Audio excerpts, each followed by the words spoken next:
And so, in our human nature, we have all kinds of thoughts. In our emotional nature, we have all kinds of emotions. But in our true nature, it's calm, it's still, it's brilliant. And when we connect with the depth of our true nature, we can just allow it to come and allow it to go. But sometimes there's, what I call persistent thoughts. And with persistent thoughts, often they have a root in our emotional nature. And there's like an old pain there, an old heartache. Sometimes people will have like a silly, persistent thought in their head just again and again and again. And when they look directly at that thought, they say, I don't know what the hell this thought's about. But if you feel into the thought will have a feeling nature. And so it might have some anxiety. It might be connected with an old wound, an old fear, an old sadness. And so, when we're learning to be divine here on earth, and we're in this human body, we have to know how to work with our emotions. We have to know how to meet them with love. And so sometimes during meditation, we can just sit with open, spacious awareness, and thoughts will just come and go, and that's great. They just come and go. But for some of these different thoughts that have, I just use the word karma with them, and by that I mean they have, some more emotion to them. When there's a thought that's a little bit heavier or denser, it needs love. It needs love. And so, in the practice of meditation, or even just in the practice of experiencing your true nature, people tend to fall into the category of, they tend to just be more, like up here, and they experience like spaciousness and peace. Or people tend to be more heart-centered. I teach in a way that we do both. We both. And so it's this calm presence that allows for everything, that includes everything. It may silently witness things coming and going. But for the things that come and then keep coming, we better get to know our heart, the strength of our heart, the love in our heart. If we don't know the strength and love in our heart, we can have an awareness practice for 30 years and still be highly neurotic, highly emotional or grumpy or whatever it is. I always, smile that sometimes I'll see someone and they've been on the path 20, 30, 40 years, and they're great, at stepping into the vast space of awareness. But, if you ask their wife, how is it living with this guy? Oh, he's a jerk, absolute jerk. And he's good at, just being spacious and empty. But those emotions in his heart, those old emotions that he's transcending, oftentimes, they come out. They come out in human relationship. And so it's good for us, if we're going to experience true nature, if we're going to experience ourself as God, that we also have the realization that God is love. God is love. And then love isn't just simply transcendent. Love actually oftentimes is the opposite of transcendent. Love goes toward pain. It goes into those old heartache, the old pain, the old sadness. And it embraces it. And so one of the great shadows on the path is we tend to get just focus too much on peace and spaciousness, and we forget about our human self, our human body, our relative nature. But life, the beautiful thing is about life is when we forget about our human relative nature, we start to feel pain. We feel pain. We walk around with a heavy heart. Or our partner will say, "Hey, you're being a jerk." I had a partner once upon a time tell me, "You're being a jerk." You're good at meditation, but you're kind of a dick, You'd be a better father. Oh, yeah, you're right. You're right. You're right. And I saw this great shadow. I was meditating in a way like this. They're trying to get off planet Earth. They're trying to create like a container or like this protective bubble of peace around Craig. But that's not loving.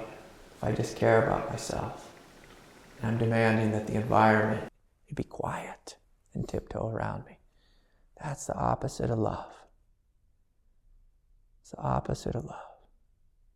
And so as we come into our true nature in our heart, we see that the heart loves. It can't stop loving. Now, what a lot of people get confused is when they come into their heart, they come in contact with their emotional heart, which is in pain or is in fear. And so people say, "Oh, I don't like that. I'm going to go back, into the peace. I'm going to keep getting spa treatments or whatever it is."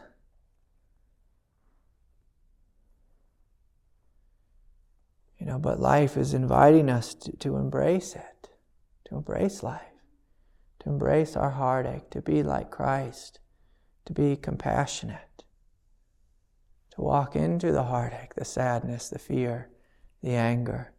And as we do so, if we keep walking forward with faith and trust, we begin to discover, this other aspect of God, this other aspect of our divinity, which is indestructibility. Indestructibility. We come to know ourselves as indestructible through facing pain. It's the only way. The only way. In Zen, oftentimes they speak about, facing your own death. I was really foolish once, and I said, I want to face my own physical death. Because I was facing so much, emotional stuff, and I thought, I can do this. I just keep opening to the terror, to the fear, to this and that. And one day I said, well, I don't know if there's true fearlessness because I haven't faced my physical death. And that's a couple months later, God flipped me upside down in a raft in the rapids and cracked my skull and, tried to drown me, and I thought I was dead. And I woke up and was alive. It's actually a little disappointed, because death seems so peaceful. The hard work is living here on planet Earth. The hard work is living here on planet Earth. And so, with the awakened heart, it faces everything. It loves everything. In an inclusive way, not in like a human gushy way. Sometimes it shows up like that. But it faces everything in a profound way. With love, with freedom, with fearlessness. And fearlessness is such a necessary quality because, without fearlessness, these other two, awakened experiences can really fade. They're on shaky ground. They're on shaky ground. Without fearlessness, the heart, it shuts, it contracts. It says, this is too much. This is too much. Without fearlessness, when this realization, when someone questions it, when we're plagued with thoughts, when something comes forward that we don't understand, and we tend to go back to that figuring mind. I need to figure this out. I need to put my hands back on that steering wheel. I need to drive my ass out of here. But with fearlessness, you can sit in the unknown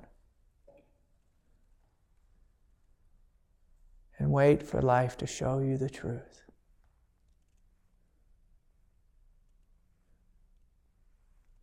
Life to show you the way forward.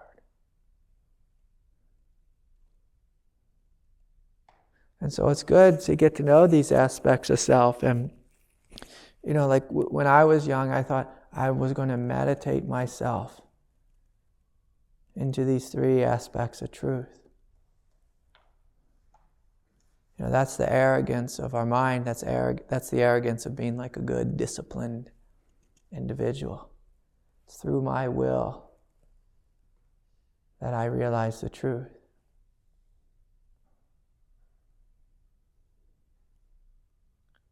But it's through opening ourselves to grace, through opening ourselves to love, through opening ourselves to fear. That's a fun one.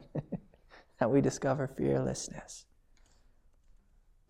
Through opening ourselves to heartache, that we discover unconditional compassion. And the beautiful thing is life gives us so many opportunities. When you have a little girl and she's up sick all night, it gives you a wonderful opportunity to learn about unconditional compassion. Put them first, because that's the movement of love. If you ask your mind, what should I do? Maybe she'll go back to sleep,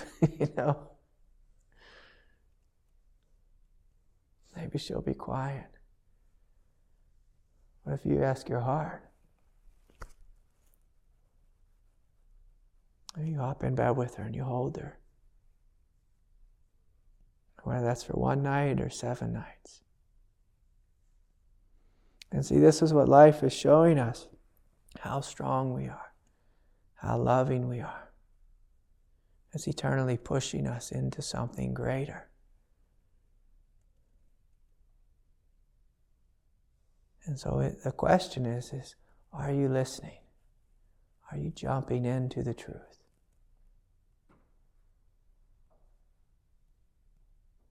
When life calls, do you jump in or do you run? The funny thing about jumping in is our ego makes this big story about if I jump in, it's going to be really scary, I won't be able to do it. And that's actually true from the perspective of the ego. But when you jump fully in, life just does it through you. Life does the love. Life does the compassion. Life shows you fearlessness in you as you. You just have to be willing to jump in.